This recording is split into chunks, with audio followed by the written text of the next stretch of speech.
जय श्री हरि। स्वागत है आपका सनातन ही सत्य 56 पर। यहाँ हम आपको सनातन धर्म की दिव्यता और गूढ़ रहस्यों से परिचित कराते हैं। आज हम चर्चा करेंगे आषाढ़ मास की अत्यंत पुण्यदायिनी और मोक्षप्रद व्रत योगिनी एकादशी के विषय में। यह एकादशी व्रत न केवल पापों का नाश करने वाला है, बल्कि इस व्रत को करने से कुयोनियों से मुक्ति, रोगों का नाश और भव सागर से पार पाने का मार्ग भी खुलता है। पुराणों में कहा गया है, योगिनी एकादशी का व्रत समस्त तीर्थों के स्नान और हजारों ब्राह्मणों को भोजन कराने के बराबर फलदायी है। तो आइए जानते हैं इस दिव्य व्रत की महिमा, व्रत विधि और इसके पीछे छुपी प्रेरणादायक कथा। धर्मराज युधिष्ठिर कहने लगे कि भगवान, मैंने ज्येष्ठ शुक्ल एकादशी के व्रत का महात्म्य सुना। अब कृपया आषाढ़ कृष्ण एकादशी की कथा सुनाइए। इसका नाम क्या है, महात्म्य क्या है, यह सब बताइए। श्री कृष्ण कहने लगे कि हे राजन, आषाढ़ कृष्ण एकादशी का नाम योगिनी है। इसके व्रत से समस्त पाप नष्ट हो जाते हैं। यह इस लोक में भोग और परलोक में मुक्ति देने वाली है। यह तीनों लोकों में प्रसिद्ध है। मैं तुमसे पुराणों में वर्णन की हुई कथा कहता हूँ, ध्यान पूर्वक सुनो। स्वर्ग धाम की अलकापुरी नामक नगरी में कुबेर नाम का एक राजा रहता था। वह शिव भक्त था और प्रतिदिन शिव की पूजा किया करता था।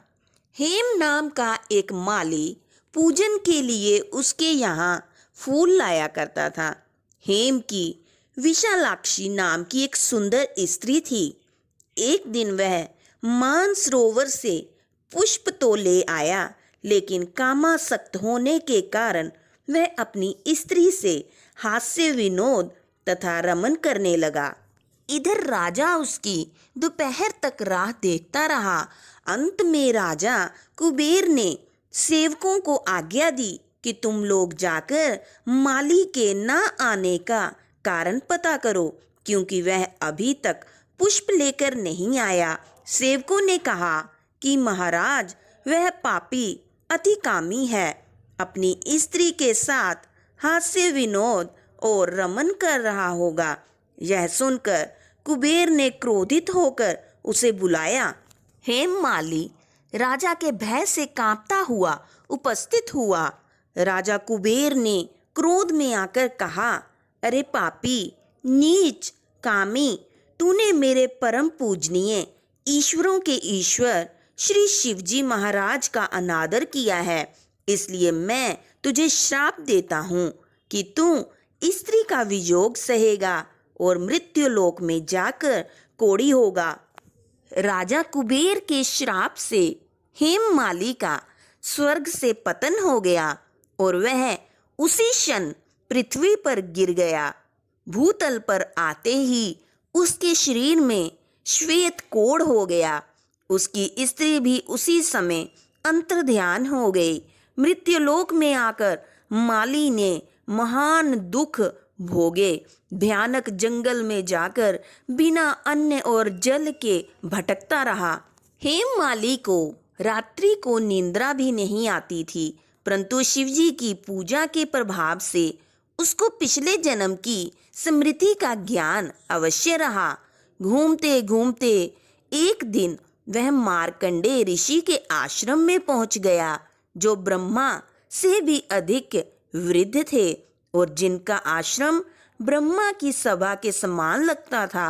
हेममाली वहां जाकर उनके पैरों में पड़ गया। उसे देखकर मार्कंडेय ऋषि बोले, तुमने ऐसा कौन सा पाप किया है जिसके प्रभाव से तुम्हारी यह हालत हो गई। हेममाली ने सारा वृतांत कह सुनाया। यह सुनकर ऋषि बोले, निश्चित ही तूने मेरे सन्मुख सत्य वचन कहे हैं, इसलिए तेरे उद्धार के लिए मैं एक व्रत बताता हूँ। यदि तू आषाढ़ मास के कृष्ण पक्ष की योगिनी नामक एकादशी का विधि पूर्वक व्रत करेगा तो तेरे सब पाप नष्ट हो जाएंगे। यह सुनकर हेममाली ने अत्यंत प्रसन्न होकर मुनि को साष्टांग प्रणाम किया। मुनि ने उसे स्नेह के साथ उठाया। हेममाली ने मुनि के कथनानुसार विधि पूर्वक योगिनी एकादशी का व्रत किया। इस व्रत के प्रभाव से अपने पुराने स्वरूप में आकर वह अपनी स्त्री के साथ सुखपूर्वक रहने लगा। भगवान कृष्ण ने कहा, हे राजन, यह योगिनी एकादशी का व्रत 88,000 ब्राह्मणों को भोजन कराने के बराबर फल देता है। इसके व्रत से समस्त पाप दूर हो जाते हैं और अंत में स्वर्ग प्राप्त होता है।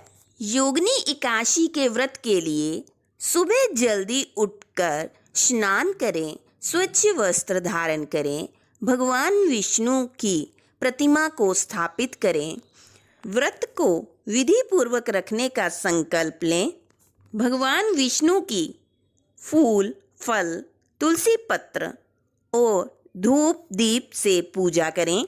पूरा दिन फलाहार रहें। फलाहार में सूखे मेवे, दूध, दही और आलू, फल का सेवन कर सकते हैं।